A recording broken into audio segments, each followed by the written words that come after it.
যা চাই সব যদি দুনিয়াতেই পাওয়া যেত তাহলে এটা দুনিয়া না, জান্নাত হয়ে যেত।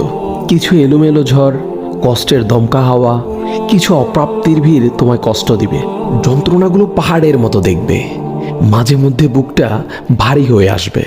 তবে কখনোই হতাশ হইও না, ভেঙে পড়ো না, কারণ এটাই দুনিয়া। এখানে সব চাওয়া পূরণ হবার নয়। মন যা চায় তাই যদি পেতে চাও তবে অবশ্যই তোমায় জান্নাতে যেতে হবে।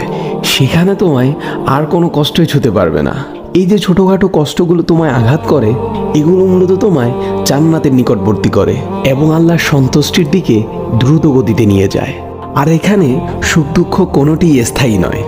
এখানকার সব কিছুই সাময়িক, আর আখেরাত হলো চিরস্থায়ী। সেখানকার সুখ দুঃখ চিরস্থায়ী। ক্ষণস্থায়ী কষ্টগুলোর ব্যাপারে অত চিন্তা করে কি লাভ?